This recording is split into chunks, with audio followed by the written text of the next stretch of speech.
Booth level तक। और ये मुन्ना मंसूरी साहब जो लगातार इस विधानसभा में मेहनत कर रहे हैं और बूथ कमेटी तक के संगठन को तैयार कर रहे हैं। आज लगभग सभी पंचायत अध्यक्ष आए थे, प्रखंड अध्यक्ष से लेकर जितने भी जिम्मेदार लोग आज आए थे, उनको जिम्मेदारी सौंपा गया है, उनको सम्मानित किया गया जो अच्छा काम कर रहे हैं। और निश्चित रूप से विधानसभा की तैयारी है। हम लोगों ने कुछ महीने पहले एक मीटिंग किया था और कहा था कि अगर यहाँ से बाजपट्टी विधानसभा से अगर किसी मुस्लिम उम्मीदवार को आरजेडी अपना टिकट देती है तो हम विचार करेंगे, अपना कैंडिडेट नहीं देंगे। लेकिन जब चिट्ठी को भी ठुकराया और इस ऑफर को भी ठुकराया तो हम लोगों ने निर्णय लिया है और लोगों के कहने पे कि हम लोग अब अपनी पार्टी को वोट देंगे, अपनी क़यादत को टीम खड़ी करेंगे। और इस कड़ी में हम लोग संगठन और कार्यकर्ता सम्मान समारोह किया था, जिसमें हमारे जहांगीर साहब जो सीतामढ़ी के जिला अध्यक्ष हैं, उनके नेतृत्व में काम हुआ। यहाँ के कोऑर्डिनेटर के रूप में हमारे मुन्ना मंसूरी साहब, हमारे शिवहर के जिला अध्यक्ष डॉक्टर मिसबाहुल हक साहब, हमारे गार्जियन अभिभावक पूर्वी चंपारण के जिला अध्यक्ष नसीम अख्तर साहब, हमारे भाई डॉक्टर शमीमुल साहब जो नरकटिया विधानसभा से लगातार पसीना बहा रहे हैं और संगठन को बहुत मजबूत किया है, हमारे बड़े भाई गार्जियन फजले हक साहब और तमाम जियाउद्दीन साहब से लेकर के बाजपट्टी विधानसभा में जितने मेरे कार्यकर्ता हैं जो लगातार पसीना बहा रहे थे, उन सबको सम्मानित करने का काम किया, बैटरी को रिचार्ज करने का काम किया, ताकि अब जो है कमर को कस करके और बिल्कुल चुनाव की तैयारी में बाजपट्टी विधानसभा में हम लोग कूदना है। प्रदेश अध्यक्ष अतरुल ईमान साहब के मार्गदर्शन में हम लोग काम कर रहे हैं। उन्होंने एक आदेश दिया है कि जिस विधानसभा में संगठन के कम से कम 5000 सदस्य होंगे, हमारा बूथ लेवल तक कमेटी होगा, पंचायत कमेटी होगा, वहाँ हम लोग निश्चित रूप से चुनाव लड़ेंगे। तो ये हम लोगों ने यहाँ करके इसका आकलन भी किया है और अपनी टीम को कुछ मार्गदर्शन भी दिया है, जिसपे हम लोग काम भाजपा के लिए काम कर रहे हैं बिहार में। अच्छी बात है, भाजपा के लिए हम लोग काम कर रहे हैं तो गठबंधन को क्यों नहीं स्वीकारा। आप केवल बी टीम सी टीम की बात कहते हैं, टीम आपको तो आप बिहार के लिए काम अगर कर रहे होते, बिहार की बेहतरी और बिहार के विकास के लिए काम कर रहे होते, तो आप हमारे गठबंधन के ऑफर को कबूल करते, ताकि आपको कोई ब्रेकर के रूप में आपको सामने नहीं आता। लेकिन आपको बिहार की चिंता नहीं, आपको चिंता है कि अरे भाई मुख्यमंत्री बने या ना बने, लेकिन पार्टी तो जिंदा रहे और हमारा विपक्ष का नेता प्रतिपक्ष का कुर्सी तो बचा हुआ रहे। ये उनको डर है, इसलिए नहीं चाहते हैं कि कोई मुसलमान का पार्टी, कोई मुसलमान का नेता, उनके भी पार्टी में किसी मुसलमान नेता को नहीं पनपने दिया। अब्दुल बारी सिद्दीकी साहब जैसे मजबूत लोग का जब कद बढ़ा तो उन्होंने किसी न किसी नए को खड़ा कर दिया, किसी को भी बड़ा नहीं बनने दिया। हेलीकॉप्टर में मुकेश सहनी जी केवल क्यों घूमेंगे? अरे बेशक वो भी घूमे, लेकिन हमारे अब्दुल बारी सिद्दीकी साहब जैसे सीनियर नेता और भी जो सीनियर नेता उस पार्टी में, उनको भी तो मान सम्मान दीजिए। तो ये चिंता है उनकी कि एम वाई समीकरण खिसक जाएगा, इसलिए उन्होंने हमारे गठबंधन को नहीं कबूला। अभी आपने देखा सुगौली विधानसभा में वहाँ के विधायक इंजीनियर शशि बाबू जब गए थे, लोगों ने जब किस तरीके से उनका इज्जत लेने का काम किया, उनसे सवाल पूछने का काम किया बड़े सलीके से, कि अगर एमआईएम का गठबंधन कबूला होता तो हजारों का हुजूम होता। लेकिन आज देख लीजिए कि क्या हश्र हुआ है। और पूरे बिहार में आरजेडी के मेरे जितने विधायक हैं, आप लोग जब मुस्लिम आबादी में जाइएगा तो कम से कम ये सवाल आपसे किया जाएगा, इसका जवाब तैयार करिएगा। आप क्या जवाब दीजिएगा? चिट्ठी का जवाब मिला कि नहीं मिला, लोग ये जानना चाह रहे हैं। अब आप देखिए ना, कोई कहता है कि ये हैदराबाद की पार्टी है। अरे भाई साहब, तो ऐसे तो कम्युनिस्ट जो है वो रशिया की पार्टी है। तो राणा रंजीत सिंह का हैदराबाद का रहने वाला है, डॉक्टर शमीमुल साहब के हैदराबाद के रहने वाले हैं, हमारे मुन्ना मंसूरी हैदराबाद इनका मकान है क्या? अरे भाई हम तो बिहार के ही हैं। हैदराबाद अगर उसका पार्टी का रजिस्ट्रेशन है तो 5 विधायक कैसे जीत जाते हैं? बिहार क्यों उनको कबूल किया? अब वोट कटवा होते तो केवल वोट काटते। हम 5 विधायक जीते हुए पार्टी हैं और चैलेंज करता हूं कि बिना गठबंधन के कोई पार्टी आ जाए अकेले। चिराग पासवान जी लड़े थे, कितना सीट जीते? मांझी जी लड़के दिखा दे, मुकेश सहनी जी लड़के दिखा दे, अकेले देखते हैं कितना सीट ले आते हैं। तो हम वोट कटवा नहीं, हम 5 विधायक लेकर के आए थे। अब 24 का लक्ष्य बनाया है।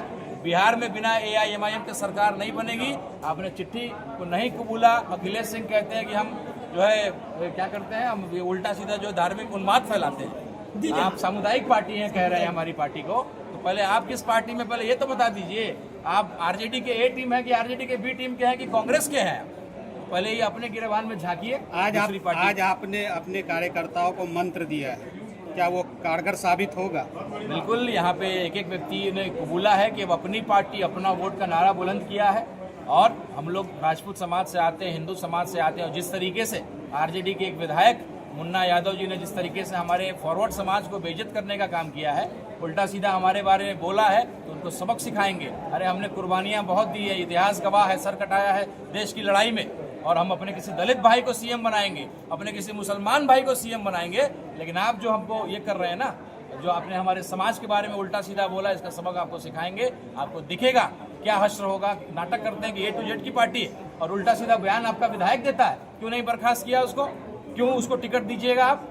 तो ये सवालों का जवाब जनता पूछेगी। और एक नया समीकरण बनाने निकले हैं विधायक सांसद, बहुत छोटा सपना लेकर के हम लोग नहीं आए हैं। एक नया समीकरण, अगर MY हो सकता है तो एक नया समीकरण बनाएंगे जिसमें मुसलमान को रखेंगे, दलित को रखेंगे, फॉरवर्ड समाज को रखेंगे और हर वो समाज को रखेंगे जो सही मायने में बिहार का विकास चाहता है।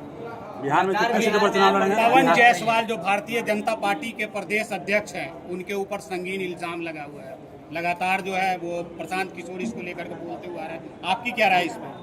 बिल्कुल, प्रशांत किशोर जी से मैं जुड़ा भी हुआ हूं और बिहार का उन्होंने मान सम्मान पूरे देश में उठाने का काम भी किया था। तो अगर वो कुछ बोल रहे हैं तो डाटा और फैक्ट के साथ बोल रहे हैं, लेकिन एक गलत उन्होंने स्टेटमेंट हमारे ओवैसी साहब के बारे में बोला। हैदराबाद की पार्टी है, तो मैं प्रशांत जी, जिनको मैं अपना गुरुदेव भी बोलता हूं, उनको जवाब देना चाहता हूं कि हम हैदराबाद के नहीं हैं। कम से कम आपसे ये उम्मीद नहीं है, आप एक समझदार नेता हैं, आपकी बातों को बिहार सुनता है। वोट आपको देगा कि नहीं देगा वो दूर की बात है, लेकिन आपको पूरा बिहार सुनता है और आपको ये करता है। इसलिए ऐसी बातें आइंदा आप नहीं करेंगे, ऐसा मेरा आग्रह है, मेरा सुझाव है। और राणा रंजीत सिंह हैदराबाद का रहने वाला नहीं है। तो 5 विधायक जीत करके आए थे, वो हम हैदराबाद के नहीं थे, तो हम लोग को भी उतना ही अधिकार है। आपका भी तो मकान यहाँ नहीं है, आप भी तो दिल्ली रहते, तो हम भी बोल दें। रशिया की पार्टी कम्युनिस्ट है तो उसको बोल दें, तो ऐसी बात नहीं है। राष्ट्रीय जनता दल तो जनता दल से निकला, उसका रजिस्ट्रेशन कहाँ हुआ था? तो ऐसा नहीं है। लोकतंत्र में हर पार्टी को हर जगह से चुनने का, चुनाव लड़ने का अधिकार है। कितने सीट हम लड़ने आ रहे हैं। कितने सीट पर चुनाव लड़ने जा रहे हैं? कितने सीट पर? देखिए, ये निर्णय तो हमारे प्रदेश अध्यक्ष जी का होगा, अख्तरुल ईमान साहब का, हमारे राष्ट्रीय अध्यक्ष बैरिस्टर असदुद्दीन ओवैसी साहब का। हम लोग उनके सिपाही हैं। यहाँ तमाम जिला अध्यक्ष यहाँ हमारे तिरहुत प्रमंडल के हैं। 48 विधानसभा तिरहुत प्रमंडल में आता है, जिसका प्रभारी के रूप में मुझे पार्टी ने जिम्मेदारी दिया है। मेरा काम है कि हर जगह जा करके जो भी विधानसभा में हमारे उम्मीदवार मेहनत कर रहे हैं, उनका बूथ लेवल तक का कमेटी कैसे तैयार हो उसके लिए संघर्ष करना, पार्टी का प्रचार प्रसार कैसे हो उसके लिए काम करना, और जो भी हमारे उम्मीदवार होंगे उनका पूरा बूथ कमेटी का लिस्ट, 5000 मेंबर का लिस्ट मैं अख्तरुल ईमान साहब को, प्रदेश अध्यक्ष को सौंपूंगा और उनको आश्वस्त करूंगा कि अगर पार्टी यहाँ से लड़ती है तो हम मजबूती से हम लोग चुनाव यहाँ जीतने की स्थिति में रहेंगे। तो 48 विधानसभा की जिम्मेदारी को जो है हम लोग बता सकते हैं। और बाकी जो हमारे प्रदेश अध्यक्ष जी ने जिस तरीके से हम लोगों ने डाटा को तैयार किया है, लगता है कि हम लोग 100 सीट के आसपास चुनाव करेंगे। जिस पार्टी के नेता बाजपट्टी में क्या स्थिति है सर? देखिए, बाजपट्टी विधानसभा का आप आकलन जानते हैं, जातीय समीकरण भी जानते हैं, और एक क्रांतिकारी धरती है, रामफल मंडल साहब की धरती है, जिन्होंने सरकारी अंग्रेजों SDO को, दरोगा का गला काट दिया था जब उन्होंने हमारे लोगों पर अत्याचार किया। तो आज जिस तरीके से सरकारी कर्मचारी अत्याचार कर रहा है, करप्शन का जो है एक तन झेलना पड़ रहा है हमारे यहाँ के गरीब लोगों को, और उसके लिए यहाँ के विधायक कुछ बोल नहीं रहे हैं, चुप रहते हैं, तो कहीं ना कहीं ये चिंता का विषय है। और एक नया बदलाव हम लोग लाना चाहते हैं। हम लोगों ने कहा था कि MY की बात करने वाले लोग, इस बार Y को मौका मिला, इस बार M को मौका दीजिए। ऐसा बंटवारा करिए, ऐसा एक समीकरण बनाइए कि एक बार अगर यादव जीतता है तो एक बार मुसलमान को मौका दीजिए। तो ऐसी परिस्थिति नज़र नहीं आ रही, इसलिए हम लोगों ने निर्णय लिया है कमेटी ने कि बाजपट्टी में हम लोग अपने उम्मीदवार की तैयारी कर रहे हैं। बाकी निर्णय प्रदेश अध्यक्ष जी का होगा, लेकिन जिस तरीके का हुजूम, हज़ारों की संख्या में मोटरसाइकिल से लोगों ने स्वागत किया, भीड़ में इस गर्मी में उपस्थित रहे, और अभी भी जो है लगातार जिस तरह का मिल रहा है संकल्प इन्होंने लिया है, पार्टी को बूथ लेवल तक लेकर के जाएंगे। हमारे जिला अध्यक्ष जहांगीर साहब लगातार मेहनत कर रहे हैं, जो जमुआ के मुखिया भी हैं और सीतामढ़ी के जिला अध्यक्ष हैं। तो इन लोगों का निर्णय होगा कमेटी बना करके सौंपना, और मुझे लगता है कि 48 में से 48 विधानसभा जो तिरहुत में आता है, कम से कम 10 से 15 सीटों पे हम चुनाव लड़ने की तैयारी। बिहार के मतदाताओं से क्या अपील करना चाहेंगे आप? यही अपील करना चाहेंगे कि बिहार की चिंता करिए। अब नैरेटिव पे बात होगी, हिंदू मुसलमान जाति धर्म में नहीं बंटना है, बेहतर कैसे बन सके हमारा बिहार, इस पे बात हो। आज तक आपने बाढ़ का समाधान नहीं किया। आज प्रधानमंत्री जी आए थे मोतिहारी में, हजारों करोड़ रुपए खर्च किए गए। जितना रुपया खर्च किया गया है ना, वैसा उतना रुपया में हम पूरे बिहार के हर जिला में चीनी मिल खड़ा कर देते, लेकिन ऐसा नहीं किया। और आप केवल वन वे कम्युनिकेशन करते हैं, मन की बात केवल अपनी कहते हैं, जनता के मन की बात है तो कभी सुनिए। और आप जैसे पत्रकार भाइयों से जरा प्रेस कॉन्फ्रेंस भी तो करिए। हम लोगों ने चैलेंज किया था कि मोदी जी आप मोतिहारी आ रहे थे, प्रेस कॉन्फ्रेंस करिए और जनता को जवाब दीजिए और दोनों से बात करिए। एक वन वे कम्युनिकेशन नहीं होना चाहिए। 56 इंच का सीना सुना था कि आपका था, लेकिन जैसे आपने अमेरिका के राष्ट्रपति के कहने पे आपने सीज फायर किया, हमारा सर झुक गया, हम बहुत शर्मिंदा हैं। हम लोग तो काला झंडा लेकर के वक्फ बोर्ड की लड़ाई लड़ रहे थे, लेकिन जब बात देश की आई, देश के दुश्मनों से लड़ने की आई, हमारे बैरिस्टर असदुद्दीन ओवैसी साहब के आदेश पे काला झंडा को फेंका और तिरंगा थामा और एक एक हिंदुस्तानी उसकी लड़ाई में कूद गया, पाकिस्तान मुर्दाबाद और हिंदुस्तान जिंदाबाद का नारा बुलंद किया। तो आज हिंदू मुसलमान में सौहार्द है, एक दूसरे की ताकत है, तभी हम लोग दुश्मनों से लड़ पाएंगे। लेकिन जो एक पार्टी चाहती है कि आपस में गृह युद्ध का जो है नौबत को पैदा कर दे, ये काम को नहीं करना है, अपनी समझदारी को दिखाना है। हम लोग पढ़े लिखे हिंदू हैं, ऐसी पार्टी के चक्कर में नहीं फंसेंगे, हम लोग आपसी संबंध खराब नहीं करेंगे, राजनीतिक रोटी सेकने का चूल्हा हम लोग नहीं बनेंगे, ऐसा हम लोगों ने। एक आखिरी सवाल, जिस पार्टी के नेता हमेशा मजलिसे इत्तेहादुल मुस्लिमीन को भाजपा का बी टीम कहता था, क्या मजबूरी आई कि वहाँ पे लेटर भेजना पड़ा?